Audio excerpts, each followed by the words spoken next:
वक्त हो गया है खबरों का, रुका लेते हैं खबर की ओर। मंगलौर बद्रीनाथ विधानसभा उपचुनाव के लिए देखिए काउंटिंग जारी है। मतगणना के लिए दोनों विधानसभा में 14-14 टेबल बताया जा रहा है कि 10 जुलाई को हुआ था दोनों विधानसभा सीटों पर मतदान। वहीं बद्रीनाथ में 51.43% मतदान हुआ था। मंगलौर की अगर बात की जाए तो यहां पर 68.24% यहां पर मतदान हुआ था। तो दोनों ही विधानसभा के ईवीएम मतों की गिनती जारी है। सुरक्षा के मद्देनजर काउंटिंग स्थल पर भारी पुलिस फोर्स तैनात कर दिया गया है। वहीं मंगलौर सीट के लिए 10 राउंड खत्म हो गई है मतगणना। तो सुरक्षा के मद्देनजर देखिए काउंटिंग स्थल पर भारी पुलिस फोर्स तैनात कर दिए गए हैं। मंगलौर सीट के लिए 10 राउंड में खत्म हो गई है मतगणना। तो बता दें कि मंगलौर बद्रीनाथ विधानसभा उपचुनाव के लिए काउंटिंग जारी है। देखिए आज परिणाम सामने आएंगे। बता दें कि 10 जुलाई को यहां पर मतदान हुआ था।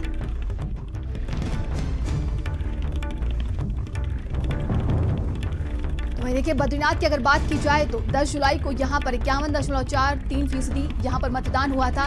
दोनों ही विधानसभा में ईवीएम की मतों की गिनती जारी है। पुलिस फोर्स देखिए तैनात कर दिए गए हैं। तो सुरक्षा के मद्देनजर काउंटिंग स्थल पर भारी पुलिस फोर्स तैनात है। मंगलौर सीट के लिए देखिए बताया जा रहा है कि 10 राउंड में मतगणना खत्म होगी। वहीं देखिए 10 जुलाई को मंगलौर बद्रीनाथ विधानसभा पर उपचुनाव हुआ था, जिसका आज परिणाम घोषित होने वाला है। मतगणना के लिए दोनों विधानसभा में 14-14 टेबल लगाए गए हैं। बताया जा रहा है कि 10 जुलाई को यहां पर विधानसभा उपचुनाव हुआ था। तो मंगलौर की बात की जाए यहां पर 68.24% मतदान हुआ था।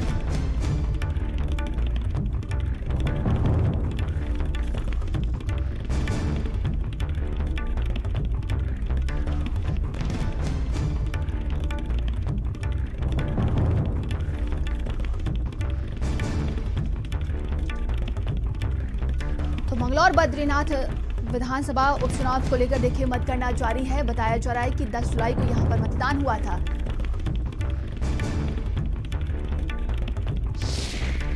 सारा जानकारी के साथ संवाददाता जिशान मलिक हमारे साथ जुड़ गए हैं। जिशान देखिए काउंटिंग जारी है।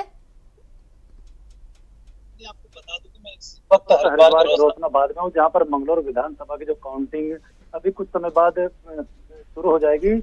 समय 7 बजे जो बैलेट पेपर की वोटिंग शुरू होनी थी, उसके बाद ठीक 8 बजे जो था काउंटिंग शुरू होनी थी। लेकिन अभी काउंटिंग शुरू होने में जो अभी थोड़ा वक्त लग रहा है, अभी कुछ ही मिनटों बाद यहाँ पर काउंटिंग शुरू हो जाएगी। और काउंटिंग को लेकर पुलिस व्यवस्था चाक चौबंद है। यहाँ पर चप्पे चप्पे पर पुलिस फोर्स तैनात कर दी गई है। अगर बात की जाए जो प्रत्याशी के जो समर्थक है उन्हें भी काफी दूर यहाँ पर रोक दिया गया है।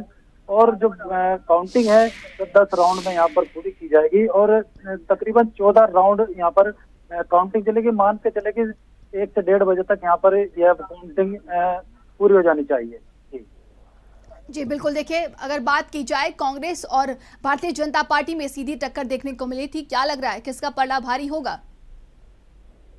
नंदिनी देखिए दोनों ही पक्ष की ओर से ये मान के चले कि कांटे की टक्कर यहाँ पर हुई है। बीजेपी से करतार बनाना थे तो दूसरी तरफ कांग्रेस के जो प्रत्याशी काजी निजामुद्दीन थे, दोनों के बीच ही कड़ी टक्कर देखने को मिले। वहीं जो भारतीय बसपा से यहाँ पर मोंटी थे, उनके पिता जो शरबत करीम विधायक रहे थे, उनके निधन के बाद यह चुनाव हो रहा है, तो मान के चले कि उन्हें भी कम नहीं आका जा सकता। तो इस तरह देखा जाए तो मंगलौर विधानसभा पर त्रिकोणीय मुकाबला भी यहाँ पर देखने को मिल सकता है। अभी फिलहाल कुछ समय काउंटिंग शुरू होने में बाकी है और कुछ समय बाद ही स्थिति अब स्पष्ट हो जाएगी। जी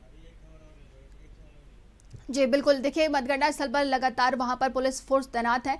क्या कुछ मुद्दे उठाए गए थे? विकास के इस मंगलौर विधानसभा पर विकास के मुद्दे थे, क्योंकि देखा जाए तो जब से उत्तराखंड अलग हुआ है तभी से इस सीट पर कभी भाजपा जीत नहीं पाई है। और ये भाजपा की एक अपने भाजपा की लड़ाई थी कि इस सीट पर भाजपा इस सीट को जीतना चाहेगी। वहीं कांग्रेस कभी बसपा इस सीट पर जीतती आ रही है, तो चाहेंगे कि बसपा भी इस सीट पर जीतना चाहेगी। और वहीं कांग्रेस की अगर बात की जाए तो कांग्रेस भी इस सीट को बचाने में लगी हुई है। जी तमाम जानकारी के लिए बहुत बहुत धन्यवाद आपका।